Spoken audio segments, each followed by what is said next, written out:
কিছু বলুন স্যার, আপনি চলে যেতে পারেন না স্যার, প্লিজ বলুন স্যার, প্লিজ স্যার, প্লিজ চলে যেতে পারেন না কিন্তু স্যার, প্লিজ আমাদের বলে যান কি করে এরকম হলো স্যার, প্লিজ আপনি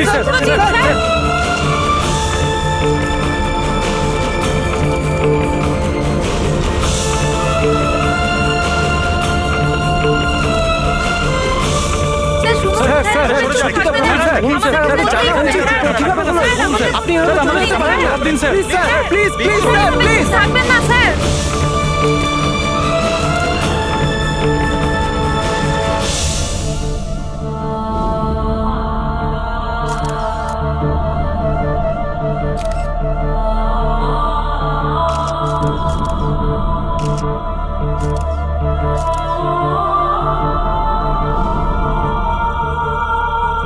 please please sir, please sir, কিছু তো বলুন স্যার, স্যার প্লিজ স্যার, এটা দরকার আমাদের জানা স্যার, প্লিজ স্যার, চেষ্টা করুন স্যার, প্লিজ স্যার, স্যার আমাদের শুনুন স্যার, স্যার চুপ থাকবেন না স্যার, আমাদেরকে জবাব দিতেই হবে স্যার, আপনারা বলুন স্যার, প্লিজ শুনুন sir, please sir, please sir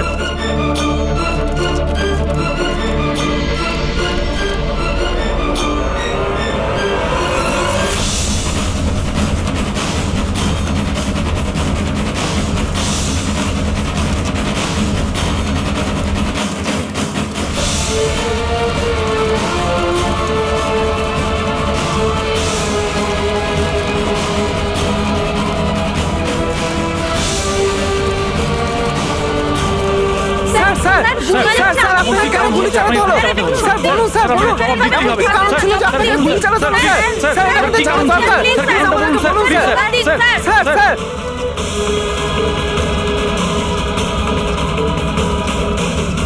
গুলি চালানো কি এমন হয়েছিল যে গুলি চালানো কি বলুন স্যার, স্যার আমাকে প্লিজ স্যার আপনাকে জবাব দিতেই হবে স্যার, প্লিজ স্যার দয়া, কি হয়েছে দয়ার স্যার? এরা বলছে যে আমি নাকি ওকে গুলি করেছি। ওরা মিথ্যে বলছে, আমি জানি যে দয়া।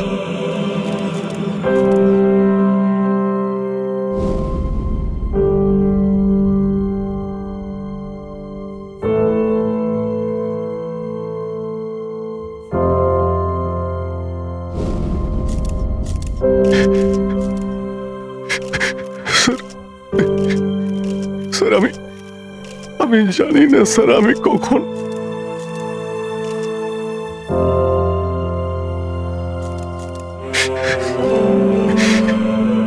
দয়া।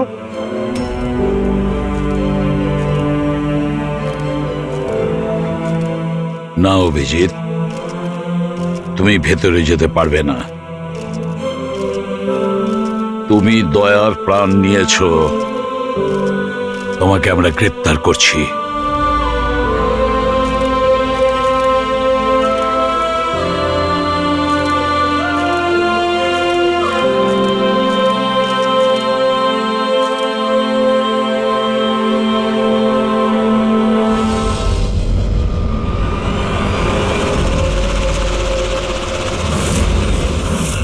স্যার, যার খুন হয়েছে তার নাম ডিকে, একজন প্রাইভেট ডিটেকটিভ। ওর কাজের লোক লাশটা দেখেছে সকালে।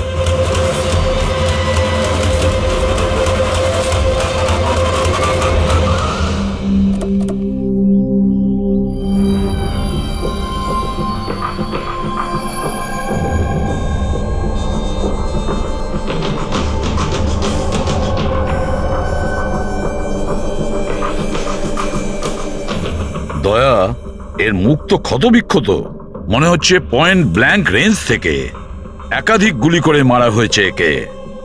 স্যার, এই রুমের জিনিসপত্র সব ঠিকঠাক জায়গায় আছে, কিছুই হয়নি। মনে তো হচ্ছে না এখানে কোনো হাতাহাতি হয়েছে।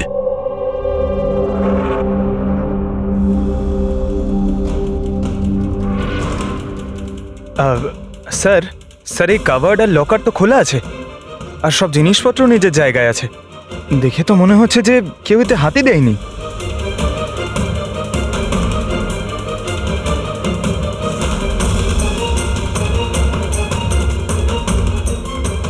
স্যার, টাকার গয়না যে কে সেই আছে, মনে হয় উনি যা চাইছিল সেটা পেয়ে গেছে। স্যার, গুলি।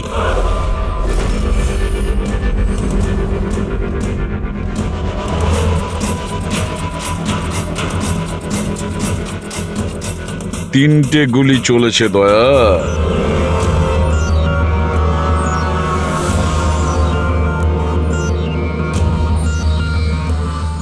স্যার, হ্যাঁ বলো ফেডরিক। স্যার, এই জানলাটার কাঁচ সরানো হয়েছে, তার মানে খুনি এখান থেকেই পালিয়েছে। হ্যাঁ, একটা কাজ করো ফেডরিক, এখান থেকে ফিঙ্গারপ্রিন্ট তোলো। স্যার, হ্যাঁ দয়া। ডিকের মোবাইল ফোনটা দেখুন স্যার। মরার আগে ডিকে কোনো সঞ্জয়কে 3বার কল করেছে। সঞ্জয়? ওই সঞ্জয়কে আপনি চেনেন? না সাহেব। রাত 1টা থেকে 2:30-এর মধ্যে 3বার। সঞ্জয়ের ডিটেল বের করো স্যার। আর হ্যাঁ দয়া, অভিজিৎ তো এখনো এলো না, তুমি ওকে ফোন করে বলনি এখানে আসতে ক্রাইম সিনে? হ্যাঁ স্যার, বলেছিলাম। মনে হয় কোনো জ্যামে আটকে গেছে। জ্যামে আটকে গেছে? ওকে ফোন করো আর বলো এখানে তাড়াতাড়ি আসতে। স্যার। হ্যাঁ।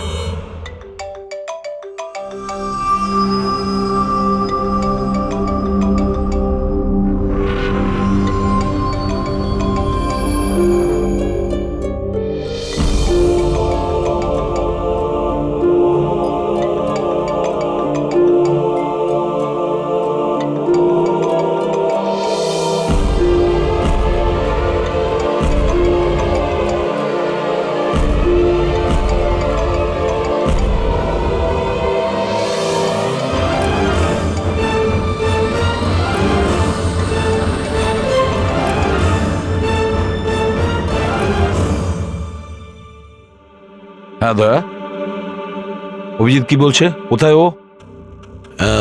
স্যার, মানে ওর শরীর খুব একটা ভালো না স্যার। ও ডাক্তারের কাছে যাবে, তারপর ওখান থেকে সোজা বিউরোতে যাবে। কোনো প্রবলেম আছে? না স্যার, কোনো প্রবলেম নেই। বুঝতে পারছি না, অভিজিৎ দিল্লি থেকে আসার পর কেমন অদ্ভুত আচরণ দেখছি ওর মধ্যে।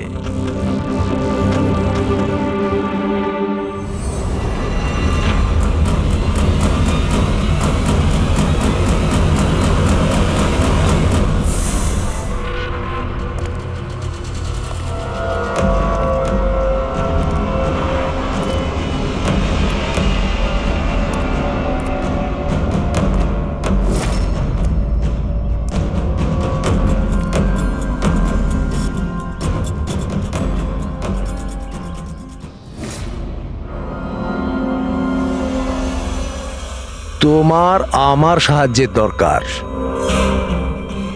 তোমার? হ্যাঁ? আরে ভাই, তুমি হলে গিয়ে সিআইডি অফিসার। হ্যাঁ, কিন্তু এই কাজটা এটা আমি একা করতে পারবো না।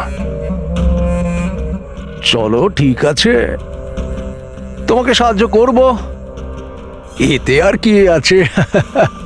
চলো চা তো খাওয়া যাক। আরে না, ঠিক আছে, আমি আমি ঠিক আছি।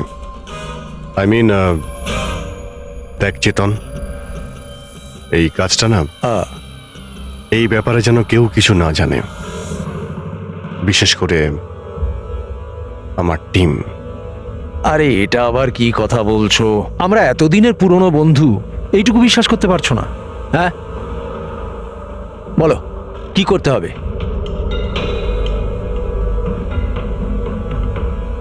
ওকে ফলো করতে হবে, নজর রাখতে হবে, আর এর জন্য তোকে টাকাও দেব। কি কথা বলছো? বন্ধুত্বের মধ্যে টাকা? হ্যাঁ। আচ্ছা ঠিক আছে, যদি মনে করো টাকা দিয়ে দিও। ফলো কাকে করতে হবে?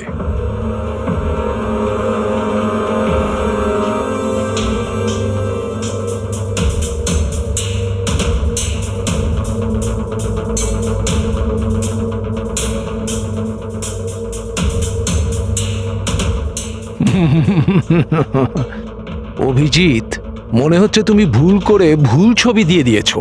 ভুল ছবি আমি দিইনি, একেই তোকে ফলো করতে হবে। এ কোথায় যায়, কি করে, কার সঙ্গে দেখা করে, সবকিছু রাত 10টা থেকে সকাল 6টা পর্যন্ত। আর প্লিজ কোনো প্রশ্ন করবি না, যা বলেছি তাই করবি, ব্যাস। ওকে? ওকে।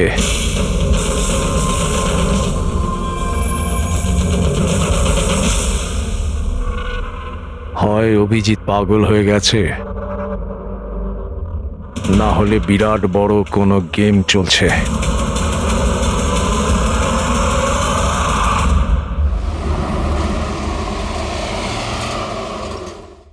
কি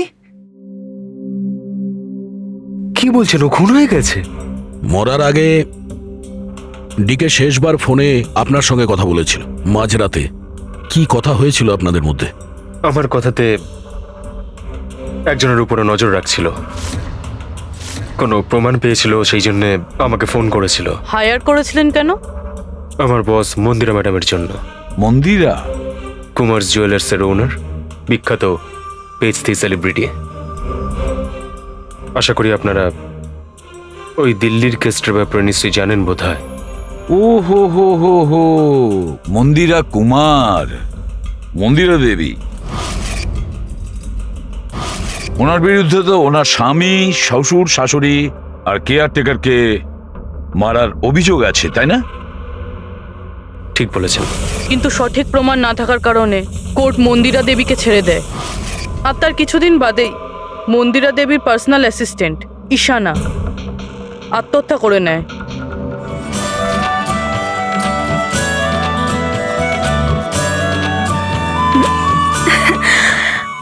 তুই হাই, আজও লেট হয়ে গেলি না? তাড়াতাড়ি যা, সঞ্জয় স্যার তোর ওয়েট করছে কখন থেকে। ও গড, সঞ্জয় স্যার তো তাড়াতাড়ি কেন চলে আসলেন? এসেও পড়েছেন আর খুব রেগে আছেন। মাই গড, তুই আমার ব্যাগটা সামলা, আমি এক্ষুনি আসছি।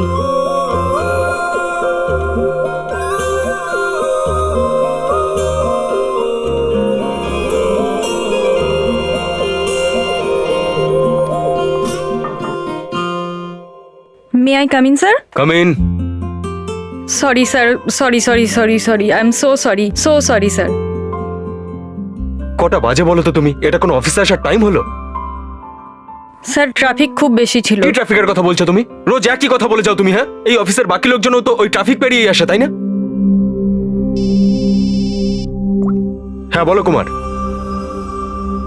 না না, 30শে ডিসেম্বরের আগে কিচ্ছু করা সম্ভব নয়। আরে তুমি তো এটা জানো যে 30শে ডিসেম্বরে মন্দিরা ম্যাডামের একটা ইভেন্ট রয়েছে মুম্বাইতে, তার আগে কিছুই করা সম্ভব নয়। হ্যাঁ হ্যাঁ,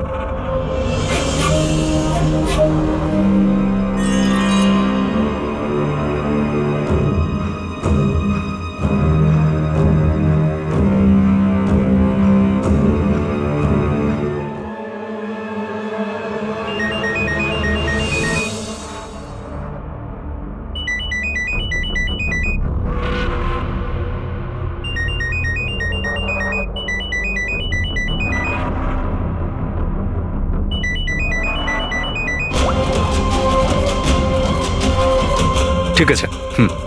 ওকে।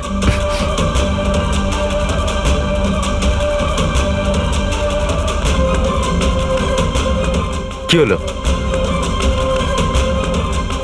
হ্যাঁ, কি হয়েছে নাকি? বাইরে ওভাবে কি দেখছো?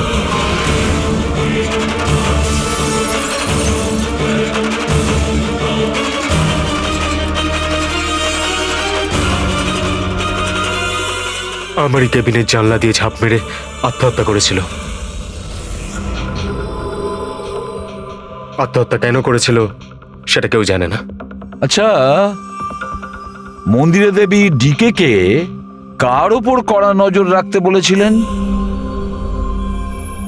ওনার প্রাণ সংশয় রয়েছে। ডিকে সেটাই খোঁজ করার চেষ্টা করছিল। প্রাণের ভয় কার থেকে? আসলে কোর্ট থেকে ছাড়া পাওয়ার পরে কেউ ম্যাডামকে হুমকি দিচ্ছিল। আচ্ছা, শুধু ওই হুমকিটা ফোনেই কি? হ্যাঁ, ফোনের মধ্যেই অচেনা নাম্বার থেকে আর টাইপ করা চিঠি পাঠিয়ে। আসলে ম্যাডাম পুলিশের চক্করে দ্বিতীয়বার পড়তে চাননি, সেই জন্য ডিকে হায়ার করেছিলেন উনি। তো কিছু জানতে পেরেছে ডিকে? ওর হাতে কিছু প্রমাণ তো এসেছিল, কিন্তু ও সেটা পেন ড্রাইভে সেভ করে রেখেছিল। ওই পেন ড্রাইভটাও আমাকে দিতে চেয়েছিল, সেই জন্যই দিল্লি থেকে মুম্বাই এসেছিলাম আমি। কিন্তু ডিকের বাড়িতে ওর লকারটা খোলা ছিল। আচ্ছা, ওই লকার থেকে পেন ড্রাইভটা চুরি হয়ে যায়নি তো? হতে পারে দয়া। ওর বাড়িতে আমরা একটা ল্যাপটপও পেয়েছি স্যার, হয়তো ওর থেকে কিছু জানা যাবে।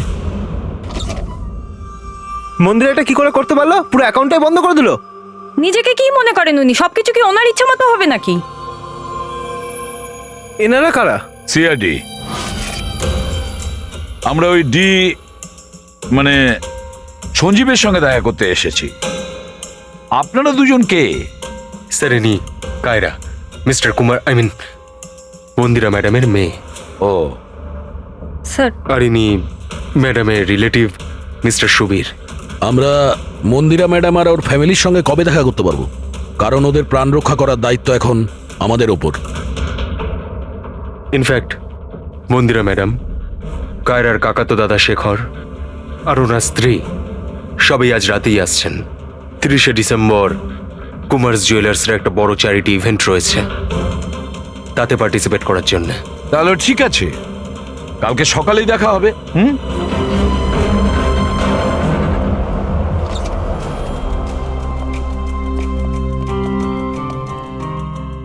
এসব কি হচ্ছে? সিআইডি আমাদের পার্সোনাল ব্যাপারে ঢুকছে কেন?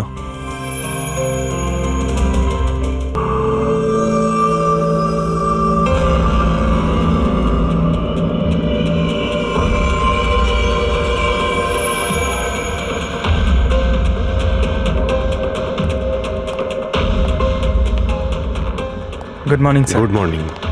হ্যালো স্যার, এখন কেমন আছেন আপনি? Murder investigation sir, private detective ডিকের স্যার। বাড়িতেই মারা গেছে স্যার। এটা পুরো কেস ফাইল স্যার।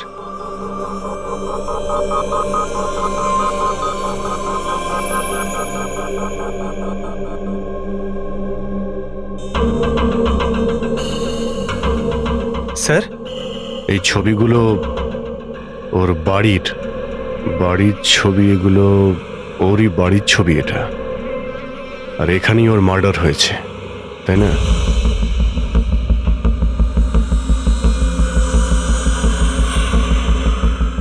হ্যাঁ, এখানেই ওর মার্ডার হয়েছে। পঙ্কজ, ঘুরিয়ে কেন জিজ্ঞেস করছেন?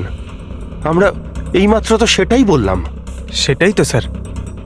মনে হচ্ছে ওনার শরীর এখনো ঠিক হয়নি, কোনো গন্ডগোল মনে হচ্ছে স্যার।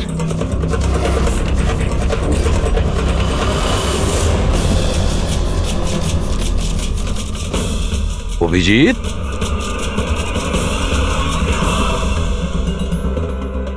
Good morning sir. কি হয়েছে তোমার? হ্যাঁ, কোন জগতে ছিলে?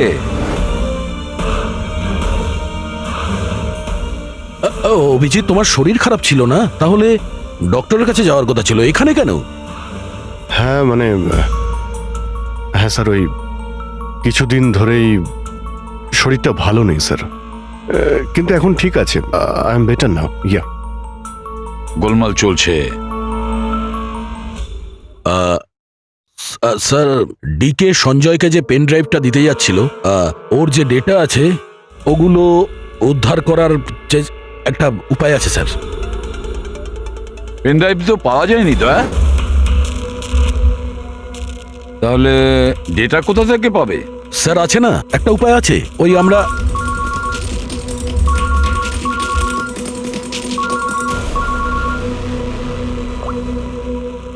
হ্যাঁ, বলো সলুকে। হ্যাঁ,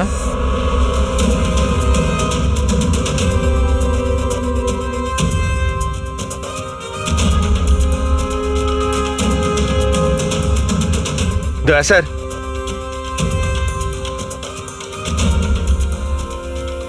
স্যার অভিজিৎ স্যারের শরীর এখনো ঠিক মনে হচ্ছে না। কেন? স্যার, ওনাকে কেসের ব্যাপারে বোঝাচ্ছিলাম, কিন্তু উনি আমাদের কথা শুনছিলেনই না। খুব বেখেয়ালি ছিলেন স্যার। ফ্রেডি স্যার, মন্দিরের ব্যাপারে সব ডিটেলস বের করতে হবে। নিউজ পেপারে, টিভিতে যাই এসেছে সব।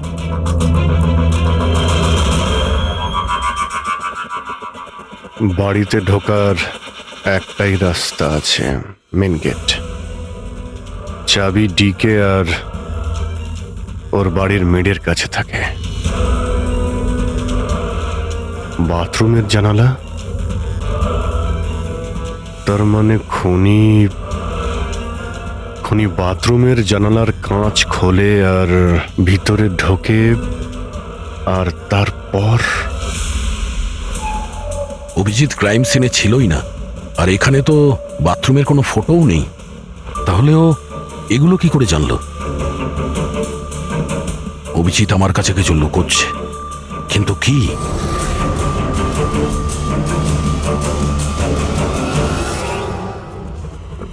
ডিকের কম্পিউটার থেকে যে ডেটাগুলো ডিলিট হয়েছে সেটা ওর অনলাইন অ্যাকাউন্ট থেকে বের করা যেতে পারে। বাস একবার এই পাসওয়ার্ডটা ম্যাচ হয়ে যাক।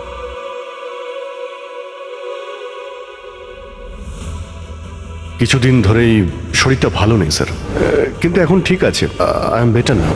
স্যার ওনাকে কেসের ব্যাপারে বোঝাচ্ছিলাম, কিন্তু উনি আমাদের কথা শুনছিলেনই না। খুব বেখেয়ালি ছিলেন স্যার।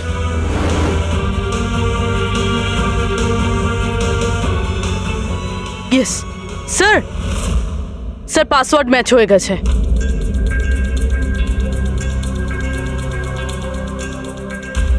স্যার এতে তো ভিডিও রয়েছে, চেক করি। স্যার এটা তো ডিকের কম্পাউন্ডের ভিতরের ফুটেজ, এর মানে ওখানে সিসিটিভি ক্যামেরা আছে? আছে না, ছিল। আমাদের পৌঁছানোর আগেই কেউ বার করে নিয়েছে। কিন্তু বের কে করেছে? অন্য ভিডিওটা দেখো।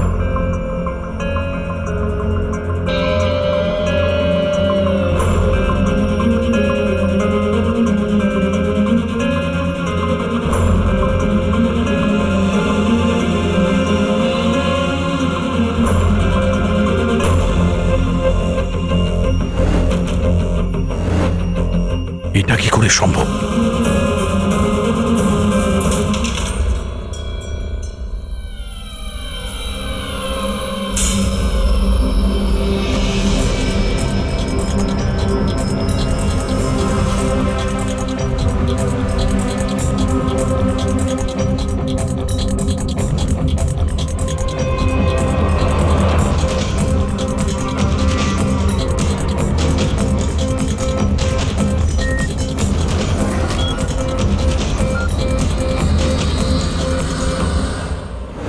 ডক্টর সালুকে আপনি খুব ভালো করে ক্রস চেক করেছেন তো? মানে বন্দুক তো আমাদের কাছে নেই, তাই বলছিলাম কোথাও কোনো ভুল? না দয়া, কোনো ভুল নেই। আমি একবার নয় 10 বার ক্রস চেক করেছি। মানছি যে বন্দুকটা আমাদের কাছে নেই, কিন্তু বন্দুকের রেকর্ড তো আমাদের কাছে আছে।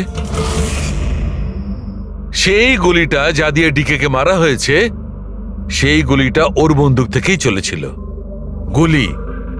গুলির প্যাটার্ন, গুলির উপর লেগে থাকা চিহ্ন, সবকিছু এইটাই প্রমাণ করছে যে সেটা অভিজিতেরই বন্দুক। স্যার, স্যার গুলি অভিজিতের বন্দুক থেকে চলেছে, কিন্তু তার মানে তো এটা নয় যে অভিজিৎ গুলিটা চালিয়েছে। এক্স্যাক্টলি স্যার, সেই কারণে আমি এই কথা এসিপি স্যারকে বলিনি, শুধুমাত্র আপনাদের সঙ্গে কথা বলেছি, যাতে আমি এই মামলা সুরাহা করতে পারি। কি তুমি এই কথাটা এসিপি কে জানাওনি? কি বলবো স্যার, কি বলবো ওনাকে? যেখানে আমার বিশ্বাস হচ্ছে না, তাহলে ওনাকে কি বলবো? তুমি যদি এই কথাটা বিশ্বাসই না করবে, তাহলে ফোন করে আমাকে কেন জিজ্ঞেস করেছিলে? যে বন্দুক থেকে ডিকে কে মারা হয়েছে সেই বন্দুকটা অভিজিতের না? কি এমন ছিল যার জন্য তুমি অভিজিৎকে সন্দেহ করেছিলে? কি ছিল ওটা? এই কারণে ডক্টর, যখন আমরা একটু পিছিয়ে দাও।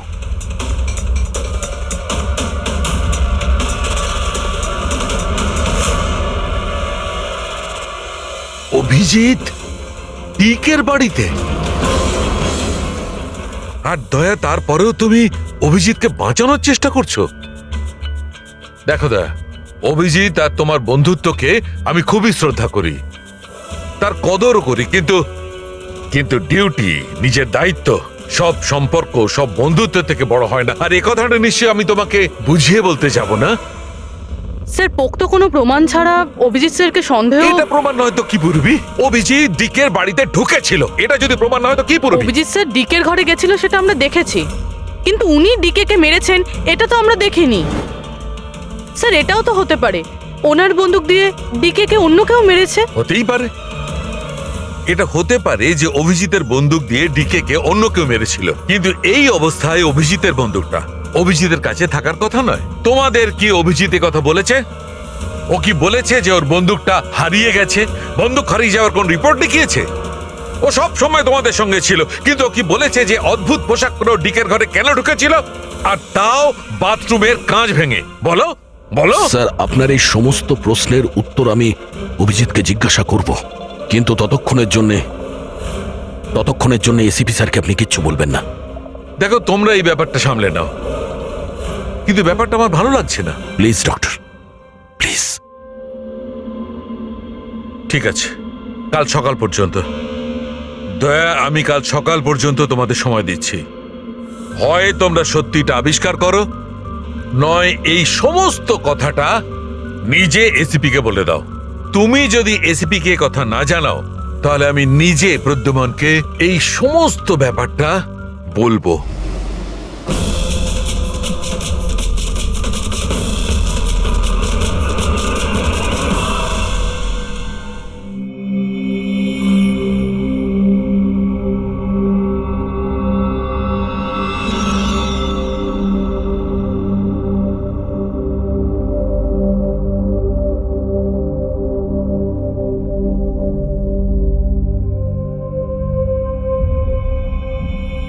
আধ ঘন্টার বেশি হয়ে গেল, 10টা থেকে 10:30 হয়ে গেল, এখনো আসেনি।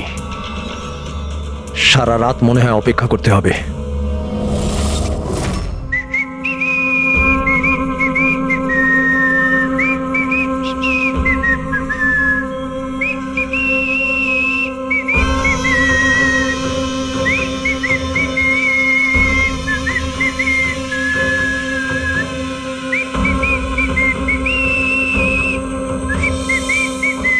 ভুল ছবি আমি দিইনি, একেই তোকে ফলো করতে হবে। এ কোথায় যায়, কি করে, কার সঙ্গে দেখা করে, সবকিছু রাত 10টা থেকে সকাল 6টা পর্যন্ত। এটা অভিজিৎ? ওর কি হলো? এরকম সেজেছে কেন?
স্যার, দিল্লি থেকে সকলে এসে গেছেন। মন্দিরা ম্যাডাম, আমারা মন্দিরা ম্যাডামের দাওরের বউ, কায়রা মন্দিরা ম্যাডামের সৎ মেয়ে, সুবীর মন্দিরা ম্যাডামের বোনজি, শেখর মন্দিরা ম্যাডামের দেওরের ছেলে। আসুন ম্যাডাম, এনারা সিআইডি থেকে এসেছেন। এসিপি স্যার, ইনি ভালো হয়েছে আপনারা এসে গেছেন। ডিকের খুনি কে সেটা জানা গেল? আরে আপনি তো এটা জানেনই যে আমাদের ফেমাস অ্যানুয়াল ইভেন্ট খুব তাড়াতাড়ি আসতে চলেছে। আই হোপ যে আপনি আমার সিকিউরিটির সব ব্যবস্থাই করে রেখেছেন। দেখুন, আপনি আমাকে ভুল ভাববেন না, কিন্তু আমি কোনো চান্স নিতে চাইছি না অ্যাকচুয়ালি।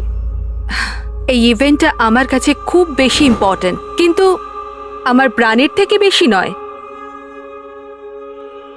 আপনি কি মনে করেন আপনি আমাকে সিকিউর রাখতে সক্ষম হবেন?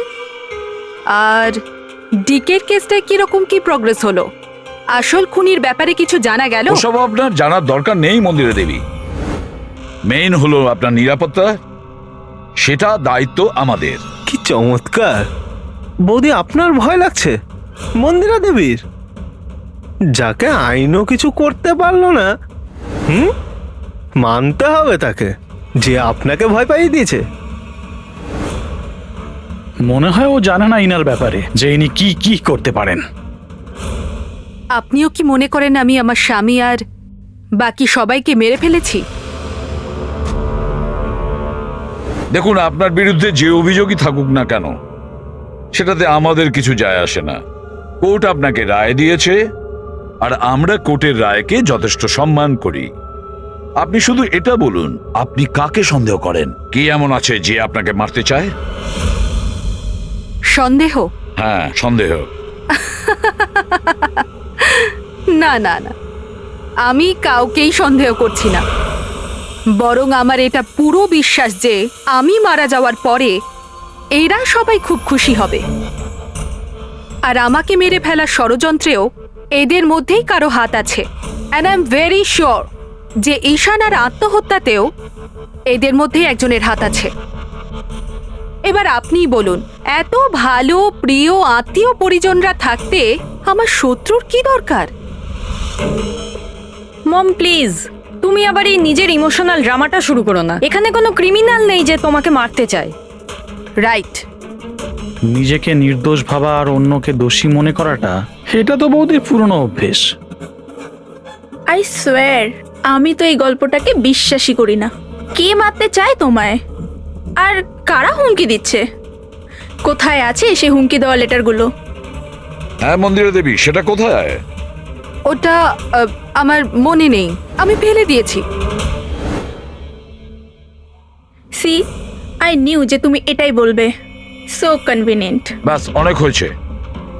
আপনারা একে অপরকে দোষারোপ করা বন্ধ করুন।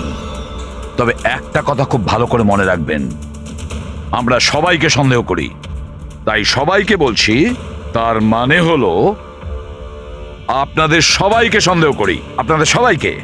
আর একটা কথা, আমাদের পারমিশন ছাড়া আপনারা এই শহর ছেড়ে যেতে পারবেন না। কেউ শহর ছেড়ে যাবেন না। আর যদি দরকার পড়ে আমরা দ্বিতীয়বার তাকে ডেকে নেব। Thank you very much. Thank you.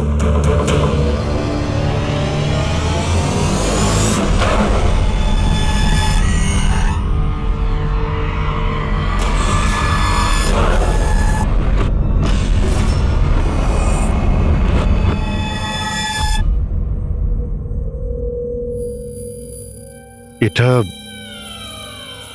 এটা আমি?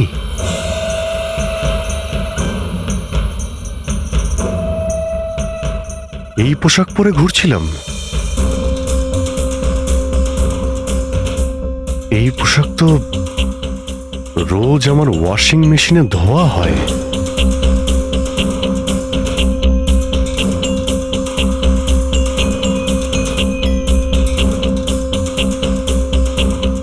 আর এই জুতো, এগুলো এত নোংরা যেন আমি পরেছি। কিন্তু আমার মনেই নেই যে এই পোশাক আমি কখন পরেছি। সত্যি আমার কি হচ্ছে আমার সাথে? এই গাড়িতে কে আছে? হ্যাঁ, কার কার সঙ্গে আমি কথা বলছিলাম? না, আমি দেখিনি। তুমি কথা বলছো, তুমি সেটা জানবে। আর তুমি আমাকে চিনতেই পারলে না? আরে এই, তোর যদি সুইসাইডই করার হয় তাহলে তুই অন্য কোনো বড় গাড়ির সামনে জানা। আমার সামনে কেন এসেছিস? কিভাবে কথা বলছো? এরকম সেজে ঘুরছো কেন তুমি? এই, ইট ইজ মাই স্টাইল, টনির স্টাইল। তুই কে? আমি কে? আমাকে চেনো না? হ্যাঁ, আর এই টনিটাকে? আরে টনি আমি আবার কে? আরে অভিজিৎ, দেখো, কোনো কেসের জন্য তুমি যদি এরকম করে থাকো আমাকে বলে দাও। এভাবে ভয় দেখেও না। আচ্ছা, আচ্ছা, কে অভিজিৎ? কিসের কেস? আর তুই কি বলছিস কিছুই আমার মাথায় ঢুকছে না। আমার নাম হলো টনি। টনি, টনির সঙ্গে পাঙ্গা নিবি না, বুঝেছিস? সরে যা আর আমাকে যেতে দে। চল।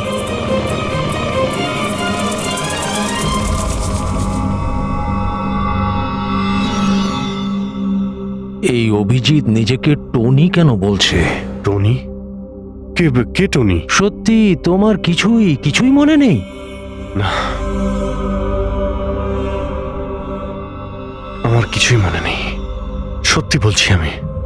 তার মানে তুমি গাড়িতে ওদের সাথে কথা বলছিলে, তারপরে তুমি গেস্ট হাউসের ভেতরে গেলে। Guest house? হ্যাঁ, তার কিছুক্ষণ পরে তুমি বাইরে এলে।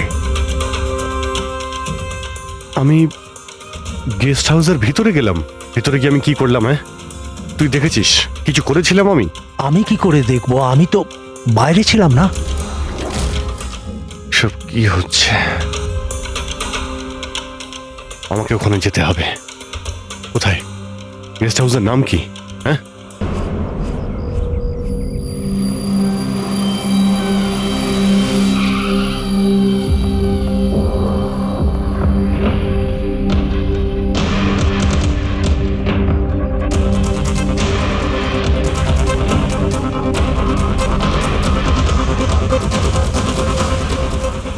স্যার, রক্ত।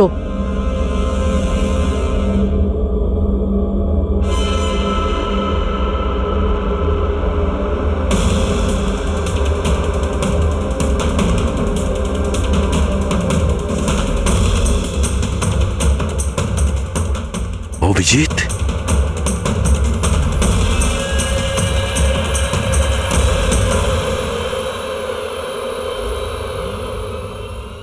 দয়া, তুমি এখানে? তোমার ফোন ট্র্যাক করে আর এই প্রশ্ন তো আমিও তোমাকে করছি অভিজিৎ, তুমি এখানে কি করছো?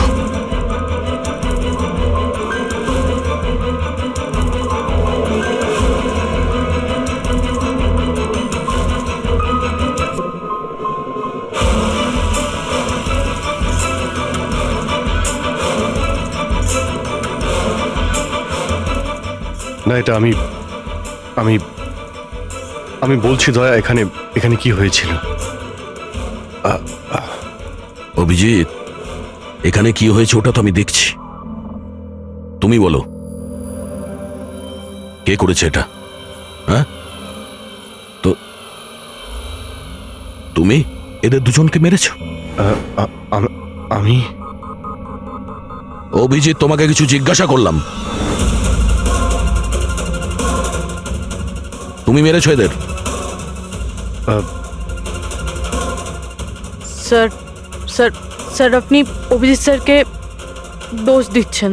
আমার দোষ দেওয়ার কোনো ইচ্ছা নেই পুরবী, তুমি নিজে দেখছো না এখানে দুটো লাশ পড়ে আছে, রক্তে ভেসে গেছে, আর সিআইডি অফিসার অভিজিৎ লাশের মধ্যে থেকে এই ব্যাচটা তুলছে, বা এটা বলতে পারো প্রমাণ চুরি করছে। অভিজিৎ, আমি তোমাকে আবার জিজ্ঞাসা করছি, তোমার সাথে অপরাধীদের মতো ব্যবহার করতে আমাকে বাধ্য করো না। কি করবো দয়া, আমি কি বলবো? যদি আমি বলি যে এই কাজটা আমি করিনি, তুমি মানবে? যদি বলি যে আমি জানি না যে আমি করেছি নাকি করিনি, আই নো আমি ভুলভাল বলছি, কিন্তু কিন্তু তোমরা তো আমাকে চেনো। অভিজিৎ, আমার সামনে যে প্রমাণগুলো পড়ে আছে ওগুলো দেখে আমরা কিছু বলতে পারবো না। আমাকে আমার ডিউটি করতে হবে।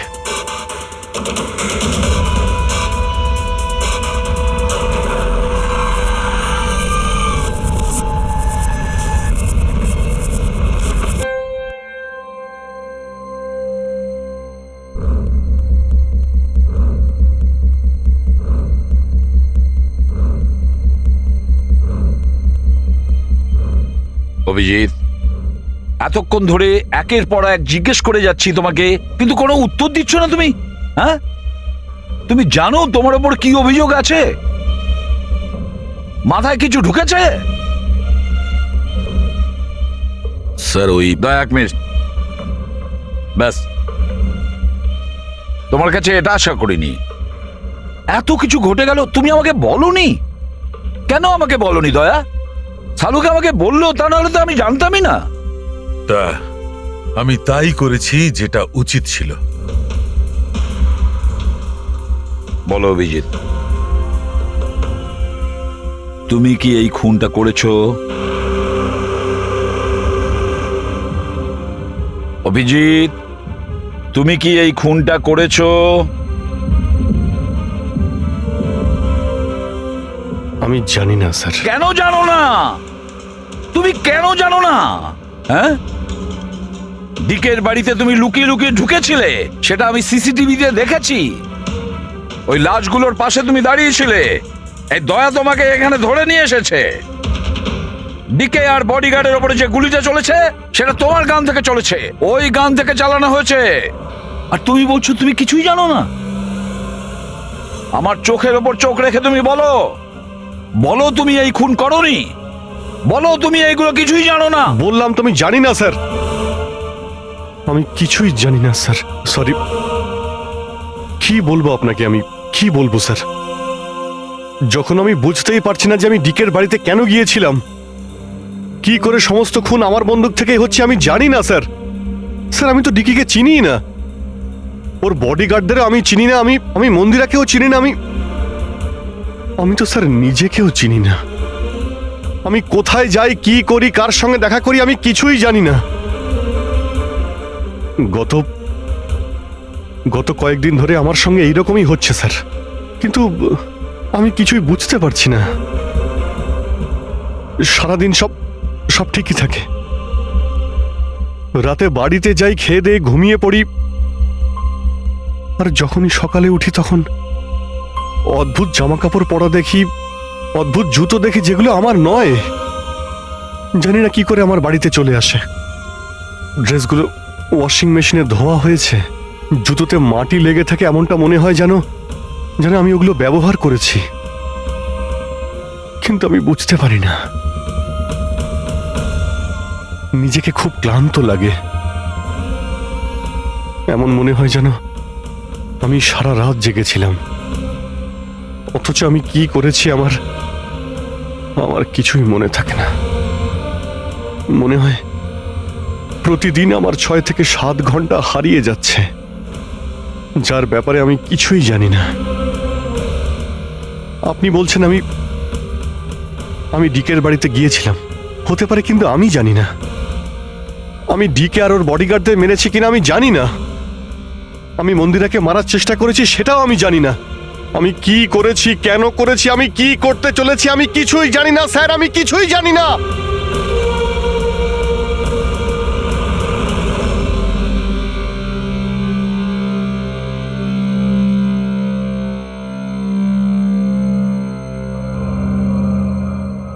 দেখো অভিজিৎ,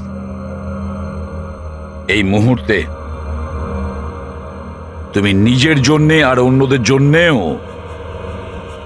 বিপজ্জনক। আমি তোমাকে একা ছাড়বো না, আমি তোমাকে নজরবন্দি রাখবো, আর দয়া তোমার ওপর নজর রাখবে।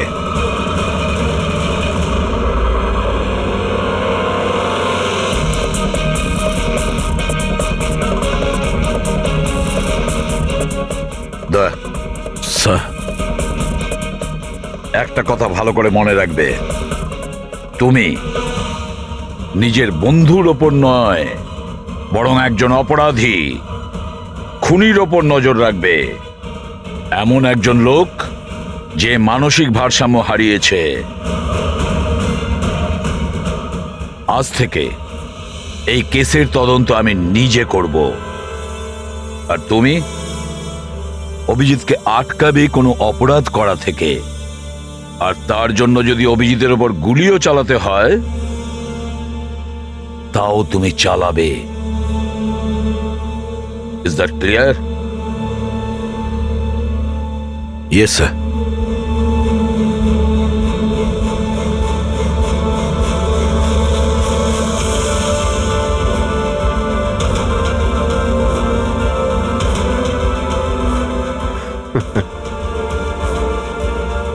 হাত করা পড়িয়ে দাও ভাই। শুনলে তো, মানসিক অবস্থা ঠিক নেই আমার, কখন কি করে বসি কিছুই জানি না। আটকাও আমায়, আমার হাতে আরো একটা অপরাধ হওয়ার আগে আটকাও আমায় ভাই। আপনাদের অফিসার, আপনাদের সিনিয়র সিআইডি অফিসার আমারই প্রাণের পিছনে পড়ে রয়েছে, আর উনি তাদেরকেও মেরে ফেলেছেন যারা আমার সিকিউরিটিতে ছিল। আর আপনি নিশ্চিন্ত হয়ে বলছেন ভয় পাওয়ার কোনো কারণ নেই। ও আপনারই চোখের সামনে সবাইকে মেরে ফেলছে, তা সত্ত্বেও আপনি বলে যাচ্ছেন যে ভয় পাওয়ার কোনো কারণ নেই। আশ্চর্য! আপনি শুধু এটা বলুন, আমি আপনাদেরকে আর কি করে বিশ্বাস করব? আজ আপনাদের একজন অফিসার সিরিয়াল কিলার বেরিয়েছে, কাল আবার অন্য কেউ বেরিয়ে ব্যাস আসবে। মন্দিরা দেবী, অনেক হয়েছে, অনেক কথা বলে ফেলেছেন। আমাদের ইন্সপেক্টর অভিজিৎ একজন সৎ এবং সাহসী অফিসার। নিজের দেশকে রক্ষা করার জন্য, সাধারণ মানুষের রক্ষা করার জন্য নিজের প্রাণও দিতে পারে। সে কোনোদিন খুনি হতে পারে না। হ্যাঁ, ওর বিরুদ্ধে অভিযোগ আছে, তিনটে খুনের অভিযোগ আছে। আপাতত এটা প্রমাণিত হয়েছে যে অভিজিৎ নিজের মানসিক ভারসাম্য হারিয়েছে। ও কি করছে ওর মনেই থাকে না, কার সঙ্গে দেখা করছে, কি বলছে, আর যখন নর্মাল হয়ে যায় কিছুই মনে থাকে না। তার মানে এই নয় যে ও একজন খুনি। আমি জোর দিয়ে বলতে পারি যে আপনার জীবন বিপন্ন, আর তাও আপনার এই আত্মীয় স্বজনদের কারণে। এক্সকিউজ মি, সব প্রমাণ আপনাদের অফিসারের বিরুদ্ধে পাওয়া গেছে, আর সন্দেহ আপনারা আমাদেরকে করছেন। হ্যাঁ, আমি সবাইকে সন্দেহ করছি। উনি তো আপনারই অফিসার, আপনি তো ওকেই বাঁচাবেন। এই 3টে খুনই কিন্তু ইন্সপেক্টর অভিজিতের গান থেকে চলা গুলিতেই হয়েছে। আর আপনি বলতে চাইছেন যে এই কাজটা আমাদের মধ্যে কেউ করে থাকতে পারে? আরে আমাদের কাছে আপনার ওই অফিসারের গানটা কোথা থেকে আসবে? শেখর বাবু, খুব তাড়াতাড়ি আমরা খোঁজ নিয়ে নেব যে ইন্সপেক্টর অভিজিতের গান আপনার কাছে কিভাবে গেল। আর মন্দিরা দেবী, আপনাকে একটা রিকোয়েস্ট করি, 30শে ডিসেম্বর আপনার যে ইভেন্টটা আছে সেটা ক্যান্সেল করবেন না। এই একটাই সুযোগ আছে খুনিকে ধরার জন্য, কারণ খুনি ওই ইভেন্টে নিশ্চয়ই আসবে।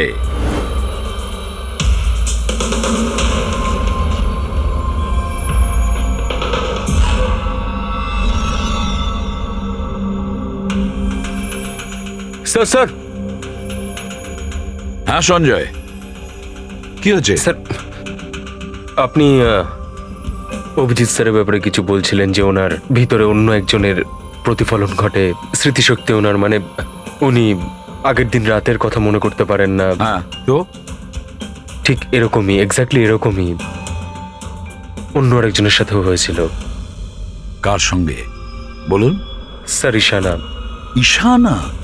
যেদিনও আত্মহত্যা করেছিল তার কিছুদিন আগে থেকেই একদম এরকমই আচরণ করতে শুরু করেছিল। কি অদ্ভুত রকম হয়ে গিয়েছিল, অন্য মনস্ক থাকতো। যেদিন আত্মহত্যা করেছিল তার কিছুদিন আগে থেকেই একটা অদ্ভুত রিংটোন সেট করেছিল নিজের ফোনে, আর তারপর সেই দিন হঠাৎ করে ওই রিংটোনটা বাজতে শুরু করলো। আর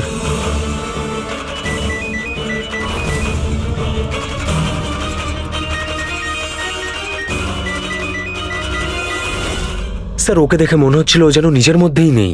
স্যার, অভিজিৎ স্যারও তো দিল্লি থেকে ফেরার পর এইভাবেই বিহেভ করছে। হ্যাঁ, ঈশানা, অভিজিৎ, দিল্লি, এই তিনটের কোনো না কোনো কানেকশন আছে, নিশ্চয়ই কোনো গোলমাল আছে, কিছু না কিছু আছে।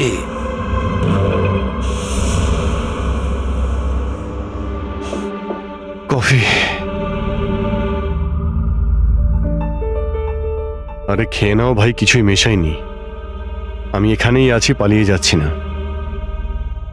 অভিজিৎ, তুমি এই কথাগুলো লুকিয়েছো কেন আমাদের থেকে?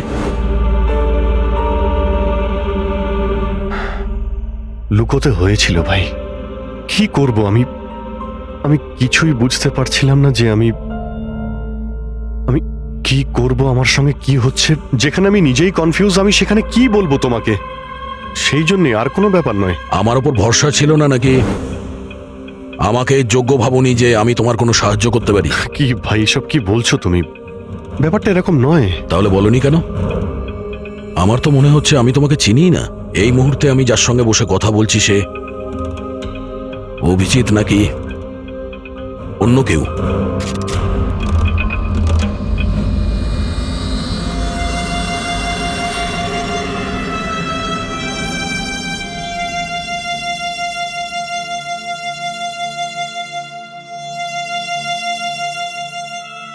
আমি তোমার কোনো ক্ষতি করব না। অভিজিৎ হই বা টনি, স্বপ্নেও তোমার কোনো ক্ষতি করব না। বন্দুক দেখানোর দরকার নেই। বিষয়টা তা নয় যে তুমি আমার কোনো ক্ষতি করবে। বিষয় এটা যে আমি এখানে শুধুমাত্র আমার ডিউটি করছি, আর আমি কোনো চান্স নিতে চাই না। আমি তো তোমাকে হয়তো চিনিই না।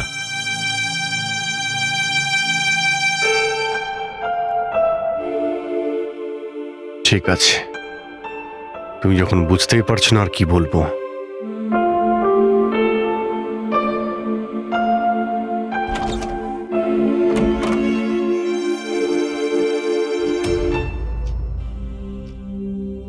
ডক্টর মহেশ, আমি আপনাকে পুরো ব্যাপারটা জানিয়েছি।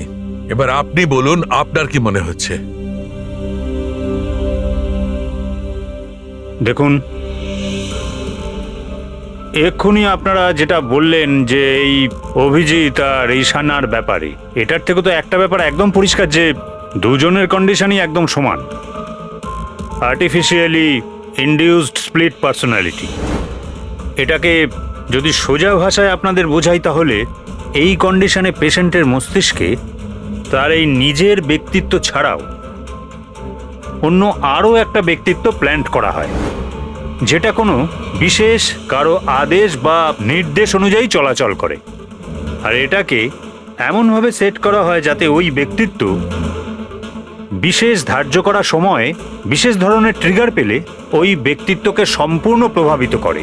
আর যতক্ষণ এই প্রভাব চলতে থাকে সে পুরনো ব্যক্তিত্বের বিষয়ে না তো কিছু জানতে পারে আর না তার সেই পুরনো ব্যক্তিত্ব সম্বন্ধে কিছু স্মরণে থাকে। এটা হলো মানুষের মস্তিষ্ক। এই মস্তিষ্কের দুটো ভাগ রয়েছে।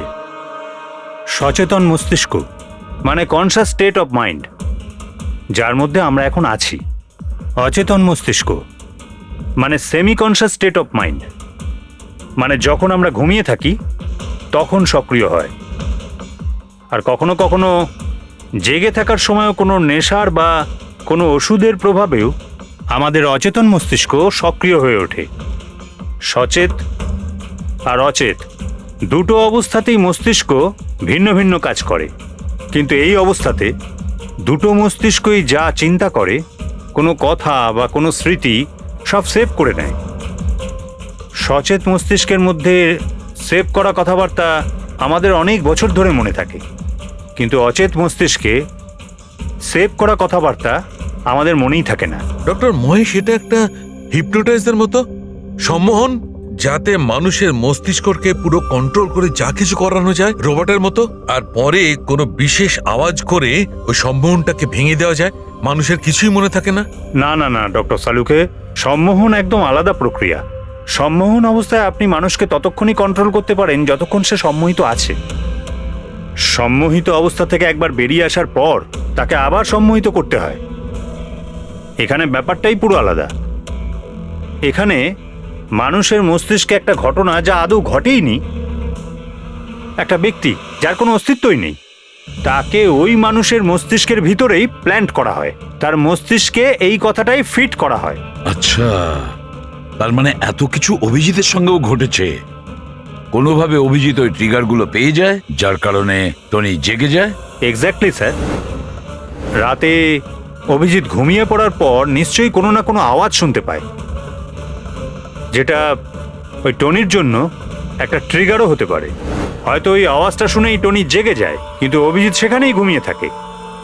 টনি জেগে যায় যে টনি আসলে খুনি, একজন বদমাশ, একজন অপরাধী। আর অভিজিৎ যাদেরকে চেনে ও তাদের কাউকেই চেনে না।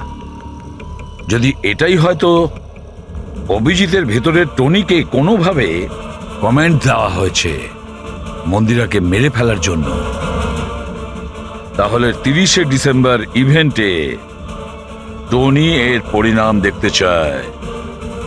মন্দিরাকে মেরে ফেলার চেষ্টা করবে 2 দিন পরেই, 30শে ডিসেম্বর।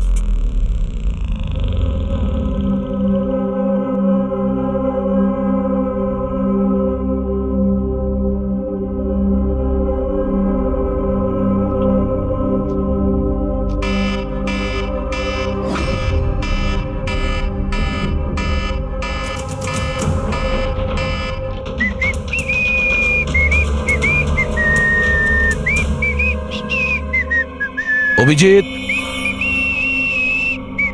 অভিজিৎ, কোথায় তুমি?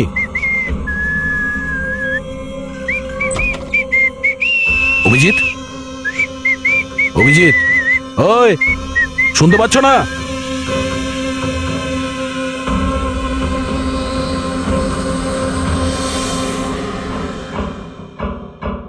কে রে তুই? তুই আমার বাড়িতে কি করছিস? অভিজিৎ, টনি, তুমি এখান থেকে পালাতে পারবে না। তুমি এখানে নজরবন্দি আছো, এই ঘরের ভেতরেই থাকতে হবে, বুঝেছো? টনিকে তার কাজ করতে দে। যদি আমার রাস্তাতে বাধা দিস তাহলে জীবনটাও হারাবি তুই। চল এবার যেতে দে। বাড়ির বাইরে না, ভেতরে। হাত সরা, হাত সরা। তোকে তো বললাম যে আমাকে তুই বাধা দিস না। আমার মাথা গরম করিস না।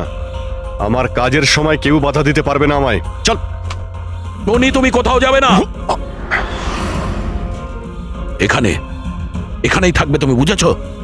কি বললি? টনির গায়ে হাত তুললি তুই? টনির গায়ে হাত তুললি তুই? অভিজিৎ, অভিজিৎ, অভিজিৎ,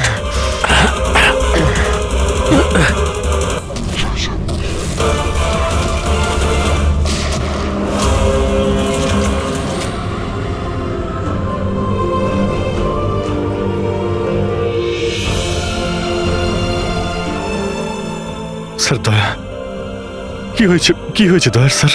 এরা বলছে যে আমি নাকি ওকে। না অভিজিৎ, তুমি ভেতরে যেতে পারবে না। তুমি দয়ার প্রাণ নিয়েছো, তোমাকে আমরা গ্রেপ্তার করছি।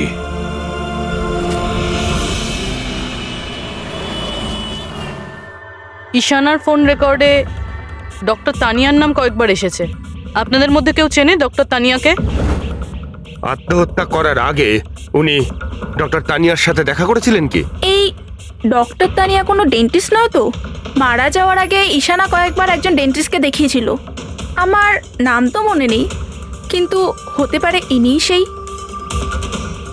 যতদূর আমার মনে হয় ইনি কোনো ডেন্টিস্ট তো নন। কিছুদিন আগে সিআইডি অফিসার অভিজিৎ এখানে ছিল। Yes ma'am. ওই পুরো সপ্তাহে এখানে যারা যারা ছিলেন তার পুরো লিস্ট আমার চাই। আর ওনার থাকার সময় এই লবিতে থাকা সিসিটিভি ফুটেজও চাই।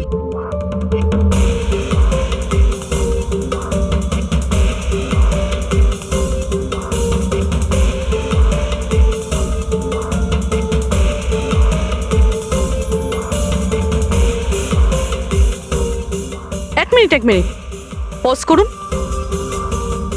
এই মহিলাকে যার সাথে অভিজিৎ স্যার কথা বলছে?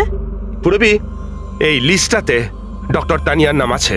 উনি এখানেই ছিলেন যতদিন অভিজিৎ স্যার এখানে ছিলেন। মনে হচ্ছে ওই মহিলাই। কি নাম এই মহিলার? ম্যাম, ডক্টর তানিয়া সপ্তাহখানেক ধরে এখানেই ছিলেন। স্যার, এই তানিয়ার সাথে দেখা করতেই হবে। স্যার, তানিয়া মুম্বাইয়ের প্যারাডাইস হোটেলে রয়েছে। টিকিট পাবো না আমি মানেটা কি? লুক, আমাকে এক্ষুনি ইন্ডিয়া থেকে বাইরে যেতে হবে। Do you understand? Yes. Doctor Tania? হ্যাঁ, আপনি কে? ঈশানার বন্ধু, সিআইডি অফিসার পুরবী।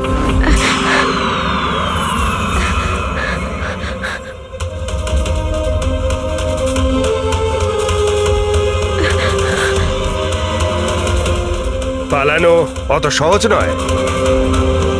কোথায় পালাচ্ছেন তানিয়া দেবী?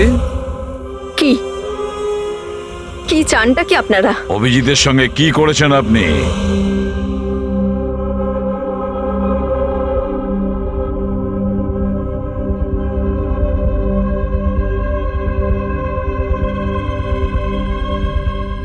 ঈশানা আর অভিজিতের ব্রেনের ওপর আমি এক্সপেরিমেন্ট করেছি। ঈশানাকে আত্মহত্যা করার জন্য আর অভিজিৎকে একটা মার্ডার করানোর জন্য আমি প্রোগ্রাম করেছিলাম। কিভাবে কিভাবে সেই প্রোগ্রামটা করেছেন? আর্টিফিশিয়ালি ইলিউশন স্প্লিট পার্সোনালিটির সাহায্যে আমি দুজনের ব্রেনটাকে সেট করি, আর নিজের সেট করা শিডিউলের অনুযায়ী এই দুজনকেই এরকমভাবে প্ল্যান করেছি যে কোনো রকমের আওয়াজ হোক বা রিংটোন বাজুক, আর যখনই আওয়াজ হোক না কেন ওদের সমস্ত অর্ডারগুলি মানতে হবে, যে কোনো উপায়ে। ওই ফোন নাম্বারটা যেখান থেকে ওনার কাছে ফোন আসে, কার নাম্বার সেটা? ওটা একটা পিসিও নাম্বার। ঈশানাই আমাকে এই নাম্বারটা দিয়েছিল অভিজিতের ব্রেনে ফিট করার জন্য। কি বললেন আপনি? অভিজিৎকে এসব করার জন্য ঈশানা আপনাকে বলেছে? হ্যাঁ। আর ঈশানা যে আত্মহত্যা করেছে সেটা কি, সেটার কারণ কি? ওটা আসলে ঈশানা নিজেই বলেছিল আমাকে করতে। হোয়াট? হ্যাঁ, বলেছিল তো ঈশানাই, বাট আই এম শিওর নিশ্চয়ই এর পেছনে কোনো না কোনো কারোর হাত আছে, যার বিষয়ে আমি জানি না। কেন? সে কেন এগুলো করবে? হয়তো ওর কোনো দুর্বলতা ছিল। যে করেই হোক অভিজিৎকে ওই পরিস্থিতি থেকে বের করতে হবে। নিয়ে চলো একে। চলো। ও বাইরে বেরোতে পারবে না। কেন? আমি অভিজিতের ব্রেনকে প্রোগ্রাম করেছি। সম্মোহন নয়, যে ইচ্ছে হলো আর ভেঙে দিলাম। আমি অভিজিতের ব্রেনের মধ্যে একটা খুনিকে প্ল্যান্ট করেছি, টনিকে। এটাই হলো সেই আর্টিফিশিয়ালি ইনডিউস পার্সোনালিটি, যেটা আর কোনোদিনও বাইরেই আসবে না। আমি যদি চাই তাহলেও অভিজিৎকে কোনোদিন বাইরে বের করতে পারবো না, কিন্তু আমি যদি এরকমটা করি হয়তো অভিজিৎ পাগল হয়ে যাবে বা ও মারাও যেতে পারে। মানে যখনই ট্রিগার হবে টনি মন্দিরাকে মেরেই ছাড়বে, আরও ততক্ষণ থামবে না যতক্ষণ না সত্যিকারে মেরেই ফেলছে মন্দিরাকে। আর এসবের মধ্যে যে আসবে সেই মারা যাবে। মন্দিরাকে মারার জন্য ট্রিগারটা কি? কি ট্রিগার আছে অভিজিতের জন্য? ঈশানার কেসে ট্রিগার ছিল একটা রিংটোন, আর অভিজিতের কেসে ট্রিগার হলো একটা রিমাইন্ডার টোন, একটা বিশেষ ধরনের বিপ, যেটা আমি অভিজিতের মোবাইলে সেট করে দিয়েছি। হ্যাঁ, অভিজিৎ মন্দিরাকে কিভাবে মারবে? কি প্রোগ্রাম সেট করেছো তুমি বলো? ও ততক্ষণ মন্দিরাকে ছুরি দিয়ে স্ট্যাপ করতে থাকবে যতক্ষণ না ও মন্দিরের অনেক রক্ত দেখে ফেলছে। কটা নাগাদ প্রোগ্রাম সেট করা হয়েছে? 10টা নাগাদ। মাই গড, 2 ঘন্টা বাকি আছে। গ্রেপ্তার করো একে।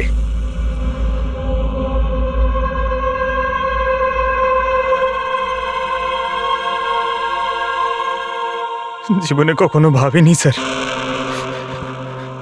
যে আপনার ওপর অপরাধের মতো নজর রাখতে হবে।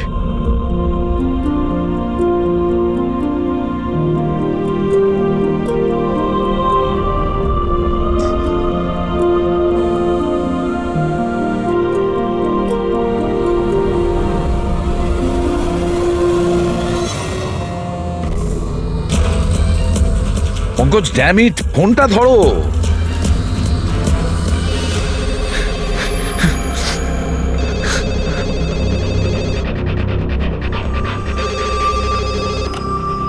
হ্যালো পঙ্কজ, কোথায় ছিলে তুমি? মোবাইলটা ধরোনি কেন? সরি স্যার, আমার ফোন সাইলেন্টে ছিল। স্যার আমি এখানেই আছি অভিজিৎ স্যারের কাছে। শোনো আমার কথা, এক্ষুনি তুমি অভিজিতের ফোনটা সুইচ অফ করো। কি স্যার, ফোন সুইচ অফ করবো? ওর ফোন সুইচ অফ করো যেভাবে আমি বলছি, এখনই, এই মুহূর্তে। অভিজিৎ স্যারের ফোন স্যার? প্রশ্ন করো না, যা বলছি তাই করো। অভিজিতের ফোন বন্ধ করো। দেখো, হাতে আমাদের সময় নেই। অভিজিৎ যে কোনো সময় খুনি হয়ে যেতে পারে। যাও তাড়াতাড়ি। না না,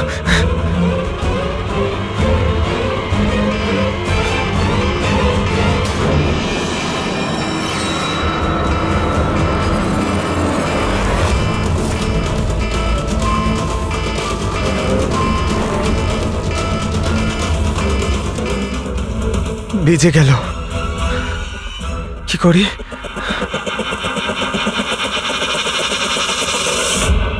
অভিজিৎ স্যার, অভিজিৎ স্যার কোথায় গেলেন? Abhijit sir, Abhijit sir,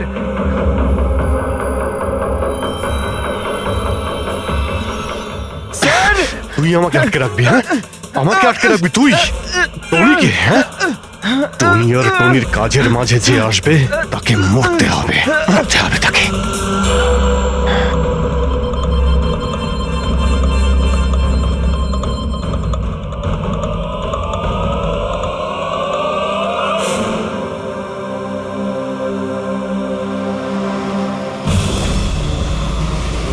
sir, এখানেই চ্যারিটি ইভেন্টটা হবে।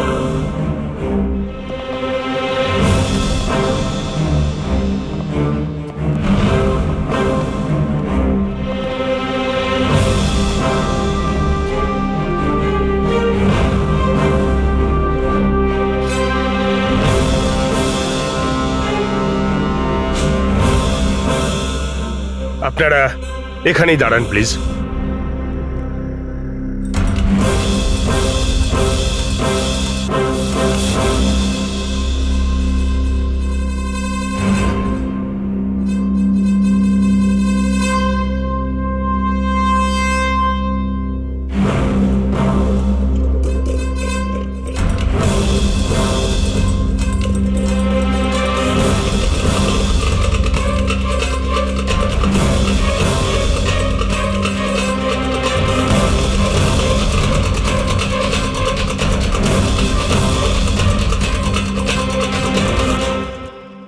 হ্যালো লেডিস অ্যান্ড জেন্টলম্যান, প্রত্যেক বছরের মতো এই বছরের সন্ধ্যাটাও খুবই গুরুত্বপূর্ণ। কারণ হলো মন্দিরা জুয়েলার্স অ্যানুয়াল চ্যারিটি ইভেন্টের জমা করা সম্পূর্ণ টাকাটা দিল্লি ও মুম্বাইয়ের বিভিন্ন অনাথ আশ্রম আর বৃদ্ধাশ্রমগুলিতে দেওয়া হবে। একবার জোরে হাততালি ডিকেসি চ্যারিটির জন্য। প্রত্যেক বছরের মতো এই বছরও আমাদের প্রধান অতিথি আছেন। তিনি আর কেউ না, তিনি হলেন মিসেস খান্না। তাহলে আসুন বন্ধুরা, একটা জোরে হাততালি দিয়ে স্বাগত জানাই মিসেস খান্নাকে। Mrs Khanna,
Abhijit sir, Abhijit sir,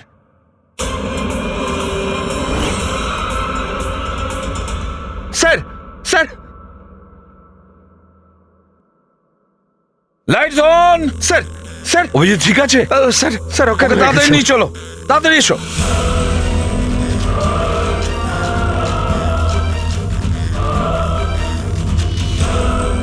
দরজা খুলুন।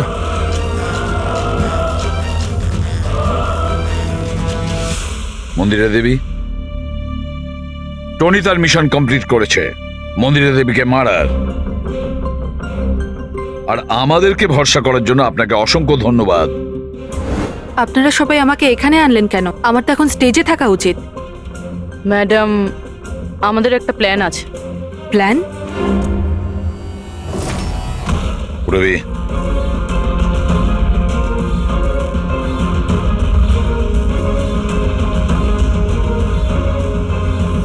Lights off. মন্দিরা দেবী,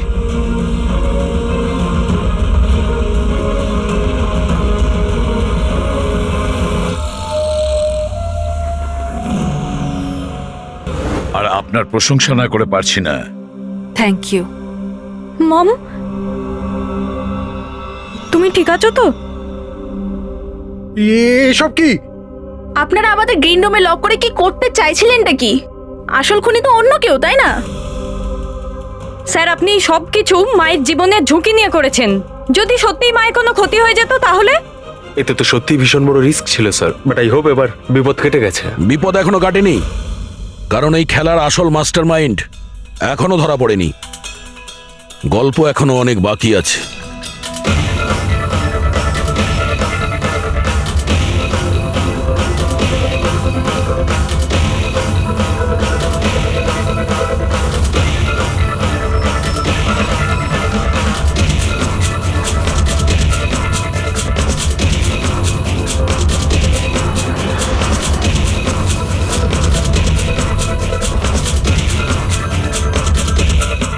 কি হলো?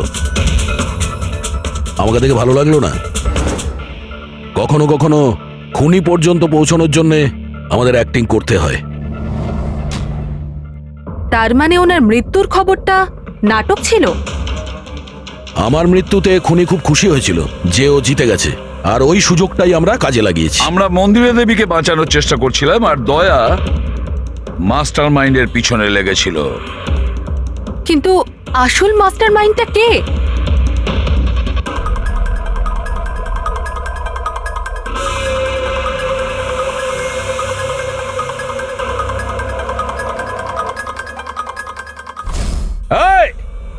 স্যার, স্যার কেউ পালালো স্যার।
অপরাধের রাস্তা সবসময় সংকীর্ণ হয়ে থাকে।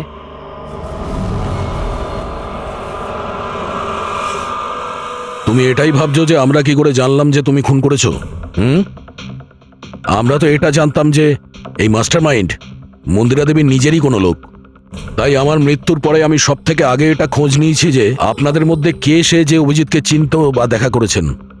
তারপরে আমার মনে এলো যে ক্রাইম ব্রাঞ্চের সেমিনারের জন্য অভিজিৎ দিল্লি গিয়েছিল।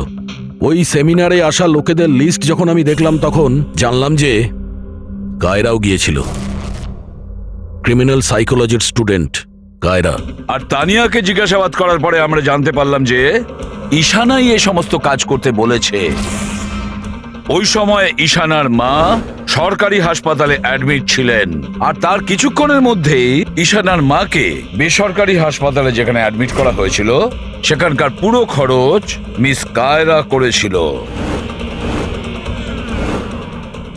আর সবচেয়ে বড় ক্লু, ওই পিসিও যেখান থেকে অভিজিৎ স্যারের কাছে অর্ডার আসতো, দয়া স্যার সেখানে নজর রেখেছিল, আর সেখানেও তোমাকে দেখা গিয়েছিল। Okay fine, I give up. মেনে নিচ্ছি যে আপনারা খুবই স্মার্ট, কিন্তু স্যার এই কথাটা তো আপনিও মানবেন তাই না, যে আমিও অনেক স্মার্ট? হ্যাঁ, স্মার্ট তো তুমি বটেই।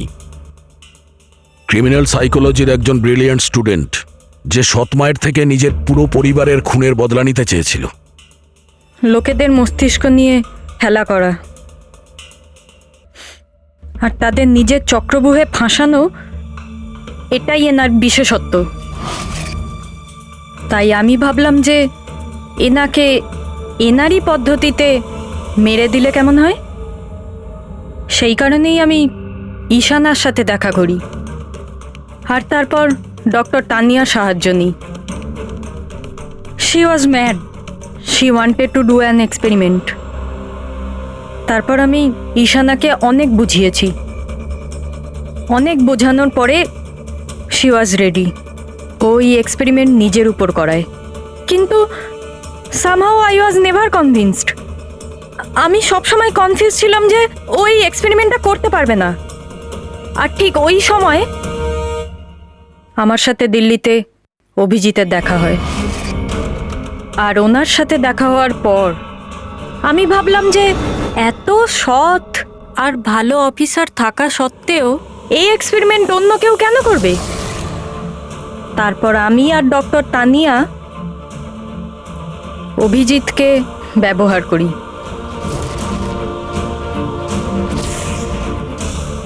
আর আমার এক্সপেরিমেন্ট ওর ওপরে করি। আর ঈশানা আমাদের কোনো কাজে ছিল না, তাই ওকে আমাদের রাস্তা থেকে সরিয়ে ফেলি। ডিকে আর ওই দুজন বডিগার্ড, ওরা তোমার কি ক্ষতি করেছিল? ওদেরকে কেন মেরেছো? এটা এই কারণে করেছি যাতে সমস্ত দোষ অভিজিতের উপর চলে আসে। আর অভিজিতের গান থেকে বুলেট নেওয়ার জন্যে টনি ছিল তোর মাথার মধ্যে। হি ওয়াজ দেয়ার। তুমি এতটা নিচে নামতে পারো কায়রা, আমি কখনো ভাবতেও পারিনি। এবার জানতে পেরে গেছো তো? তুমি আমার মা বাবার সাথে, আমার ফ্যামিলির সাথে যেটা করেছো না, তোমার বেঁচে থাকার কোনো অধিকার নেই। আমি এইসব এই কারণেই করেছি যাতে আমি প্রুভ করতে পারি যে পৃথিবীর যে কোনো মানুষের মস্তিষ্কের সাথে খেলা যেতেই পারে, তা সে যত বড়ই সিআইডি অফিসার হোক। কায়রা, তুমি প্রতিশোধের আগুনে একজন সাহসী অফিসারের প্রাণ নিয়ে খেলেছো, আর তাছাড়াও 4 জন নিরীহ লোকের প্রাণ নিয়েছো। ডিকে, ঈশানা আর মন্দিরা দেবীর 2 জন বডিগার্ডকে। ভীষণ অন্যায় করেছো তুমি। আইন তোমাকে কোনোদিন ক্ষমা করবে না। তোমার তো ফাঁসি হবে, ফাঁসি। স্যার, আপনি প্লিজ এসব মনে করবেন না। একটা বাজে স্বপ্ন ভেবে ভুলে যান। বাজে? ভয়ানক।